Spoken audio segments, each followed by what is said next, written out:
ago, back in the beginning of time, when the world was first formed, there was a great meeting of the gods of Tahiti. They arrived slowly, their mighty forms towering up into the heavens.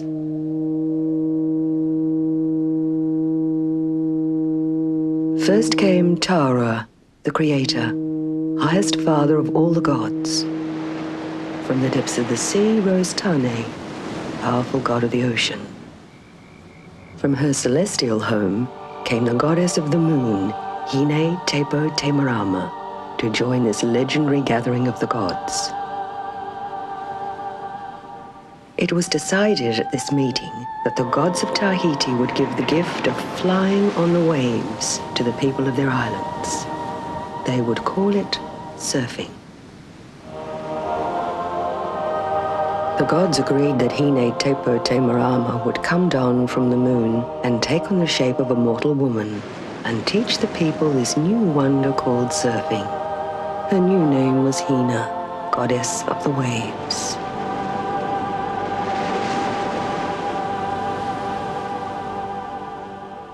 From the branches of the great moon tree, seeds had fallen to earth, and on the earth the forests of the moon had grown.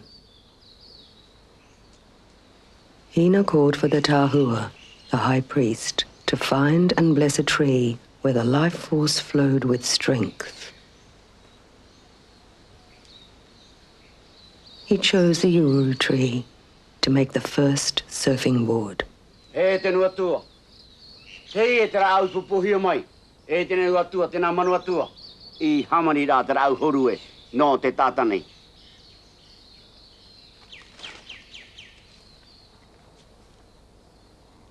The Tahua, acknowledging the divine gift of breathing, Uvini, with a symbolic kiss of breath, returned to the gods.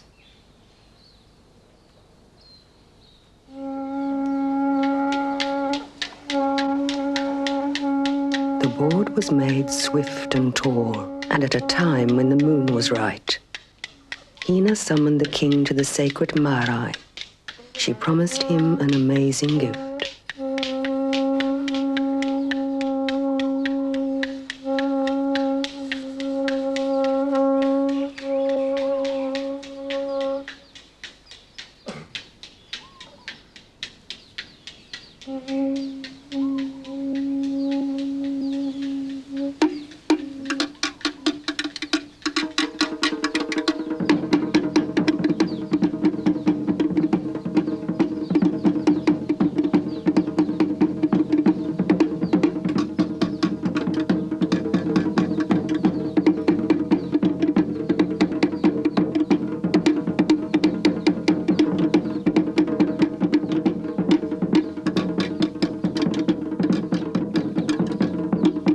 The ceremony of the dedication of the board was performed.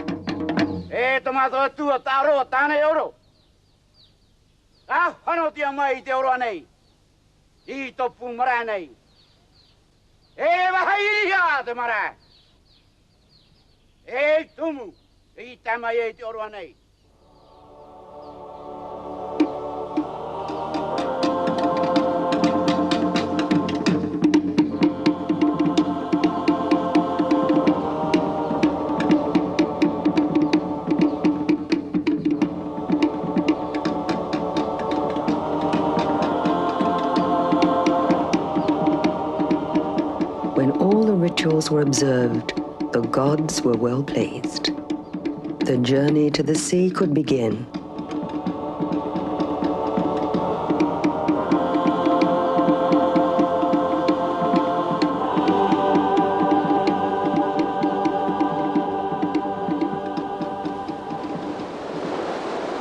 The board was carried upright. That is the law of life. The gods do not lie down.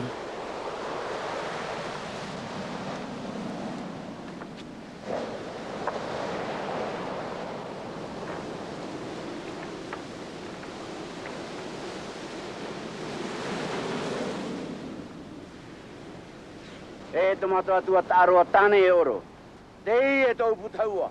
E tau ya tune yao I te inira. Inha era te marama iruna. E It was an historic moment as the young king received his final blessing and prepared to enter the sea. The Tahua called to the deities to witness this time when a legend would be born. When the Tahitian king would become the first man to surf.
The king came from the surf. He had ridden the waves of heaven. It was a gift from the gods.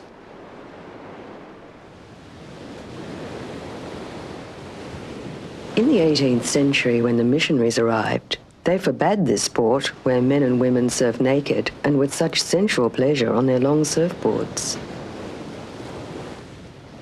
They believed it was a heathen custom, and for a lengthy period surfing languished.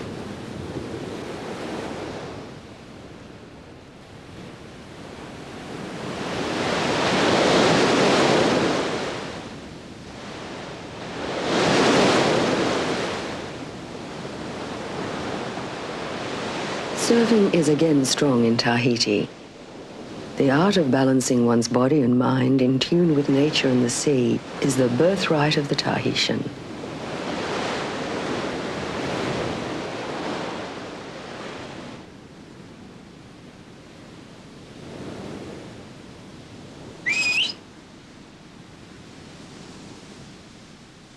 From his lookout on the eastern coast of the island of Tahiti, Pierre Tahutini watches over the many surfers who come to practice here. Pierre is the father and trainer of a young Tahitian surfer, Hefara Tahutini. Hefara learned his skills from his father by riding the waves in all weathers and all seas in front of his coastal village home.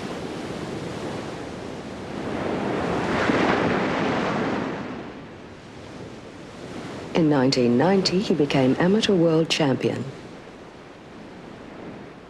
Pierre believes firmly in the old traditions. The Pacific Ocean and the Polynesian are one person. We grow with the ocean. Surfing came from our past, and it stayed in our blood all these centuries. Tahiti was the foundation of all surfing throughout the Pacific.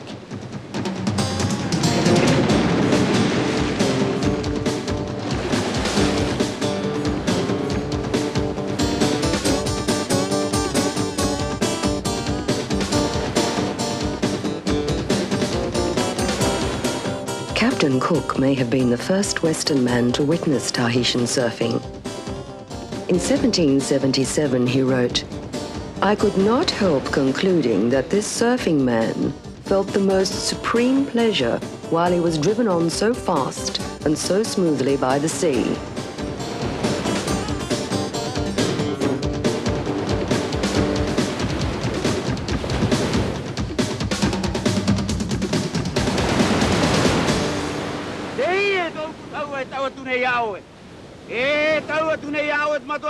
The Tahua implored the gods to ensure that in time, men will surf like gods again and embrace the old Tahitian ways. They will call on the life force of the ocean and fill their minds with the power and strength of the gods.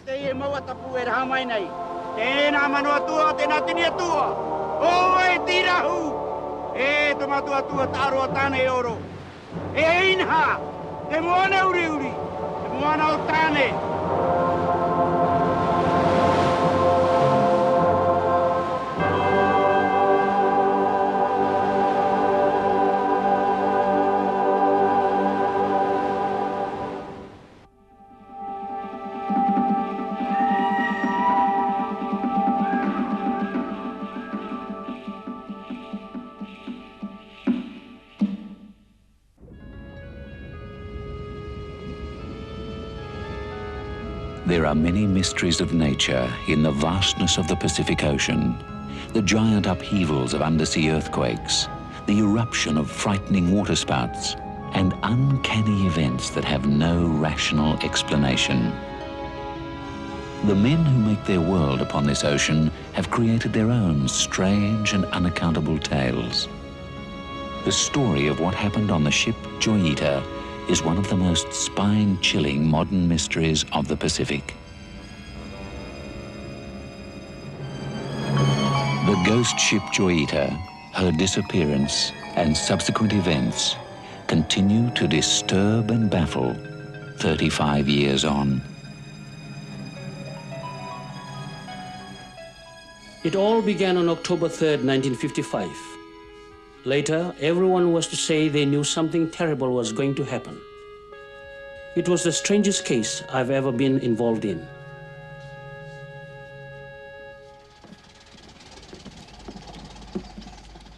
The central figure in the enigma which followed was Captain Dusty Miller.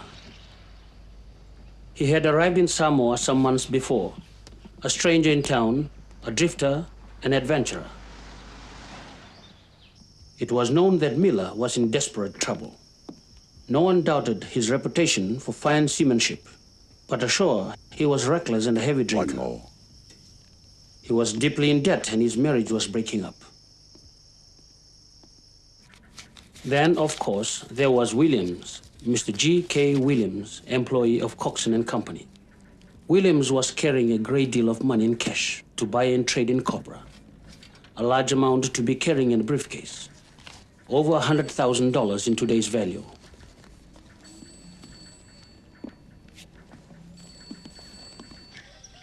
There was also Tevita, Samoan-born. Did he have a grudge or an obsession? Was he hired by someone? Why did he take his lethal knife? On that October day, Tevita, Williams, and Miller had one thing in common. They were all boarding the island trading vessel, Joyita.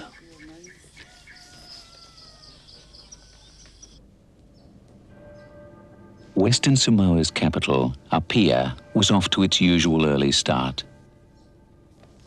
The harbour was not busy. There would only be one departure that day, the Joyita, sailing that morning for the Tokelau Islands. It seemed an ordinary enough day, hot and clammy with the first signs of the approaching wet season. It would be the first time the Joyita had made the voyage to the Tokelau Islands.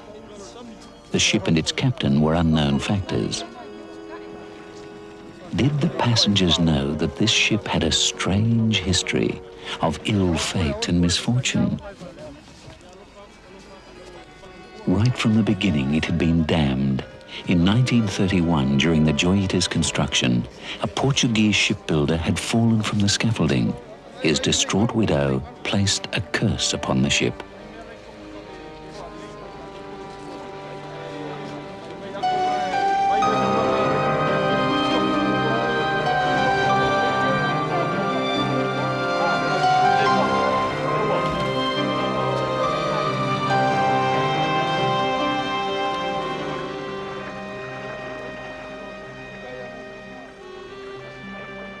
Tevita was one of the last to board.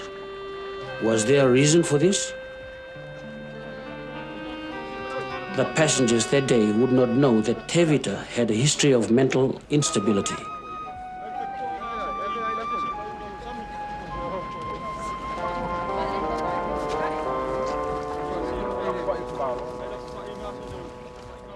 It seemed Miller had struck it lucky. This chartered trip to the Tokelau's had come just when he was at desperation point. Were there hidden implications in the journey the other passengers were starting that day? So little was known of the real truth of the Joita and those sailing with her. Make sure you drive carefully. I will. Take care. Joita calling a beer. Joita calling a beer. Miller's urgent need to make this trip to retrieve his lost fortunes caused him to mislead the port authorities. Afraid of delays, we later discovered that he had deliberately hidden the ship's defects. He knew the radio was faulty. He knew the neglected engine clutch was impaired and the pump was not functioning properly. Did he risk everything, even the lives of his passengers, on this belief? He assured the authorities that all was well. Let us go! It was a normal departure. A doctor, a pharmacist, and a new district officer were among those making the two-day voyage to the Tokelau's, where islanders were waiting for urgently needed medical supplies and cargo. But there was a growing unease and a sense of foreboding among some who farewelled the Joita. William's wife had had a dream of disaster.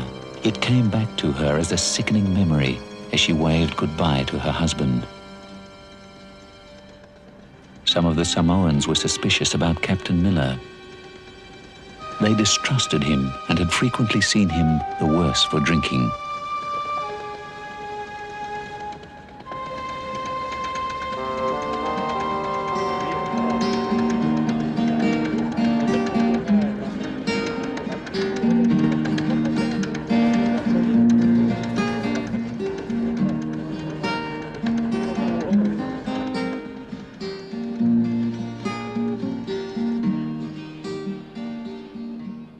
The Joita passed out of radio contact.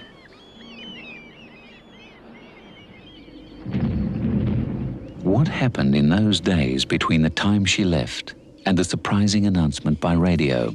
To AB, there is still no news of the Joita, now 7 days overdue, on a trip to the Tokelau. The Joita is carrying 10 crew and 15 passengers. This is Radio Apia, Western Samoa, 2AB. The wet season had started. Unpredictable things could happen with the Pacific's weather. If she were drifting, the Joita would be at the mercy of the elements.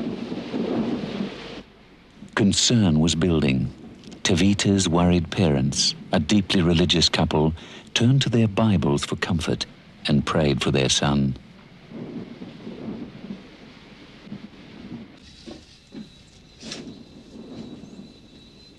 William's wife was anxious. She was desperately fearful for her husband's safety.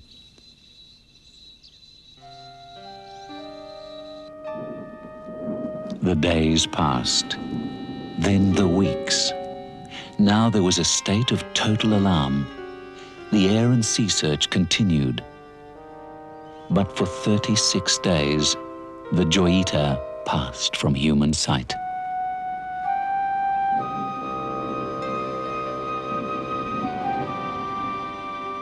I remember I was at my desk catching up on reports when the news came in. The Joita had been found. She'd been sighted off the northern Fijian island of ŌNEIRO. We plotted a course and set out immediately. The Joita was drifting north of Point Undu at almost 180 degrees longitude. Ausaraida! Ito maya!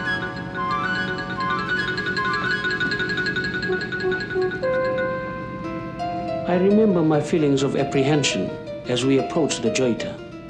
What would we find on board?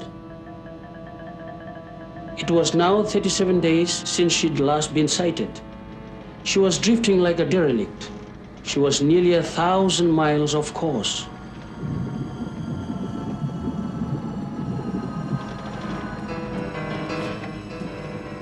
My feelings of dread increased as we boarded the Joita and started searching. We searched everywhere and found nothing. The full horror of it dawned on me then. There was not a sign of life, not even a corpse. No messages, no log, no sextant, and no trace of the cargo or supplies she had been carrying. We were on a ghost ship. I thought there may be a clue underwater.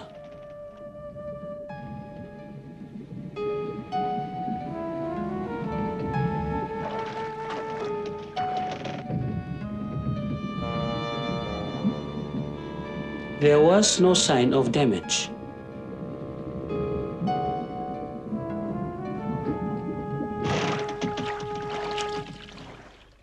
There still remained hopes of finding the survivors marooned on a remote island. The world press took up the story. Theories and opinions and even wild speculations were published each day. The ghost ship Joita, the Marie Celeste of 1955. The 70-ton island trader has been towed to Malau, Fijian Islands, after she was found abandoned 300 miles away. From the flooded ship itself come up grim relics, including this clock, which may set the time when the mysterious disaster occurred. What struck the Joita? Another ship? Were the crew washed over or did they abandon ship? Are they dead? These are the questions to which so far there are no answers. Now, Fiji government experts believe that a huge waterspout overwhelmed her. What is the mystery of Joita?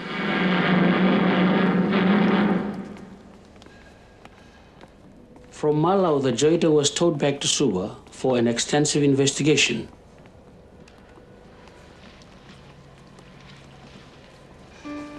Experts examined every inch of the Joita. They could not conclude how her superstructure was damaged. The official inquiry decided a broken water pump caused the Joita to flood. The crew and passengers panicked and abandoned her for the life rafts. But the sensational discovery of blood-stained bandages and a medical syringe did not fit the official inquiry. Had there been a fight, or even worse, a massacre? The doubts and suspicions festered. What are you saying? People remembered Miller's strange behavior. Prior to sailing and afterwards, there were rumors of his possible involvement in opium smuggling. Well, I don't think I should do that.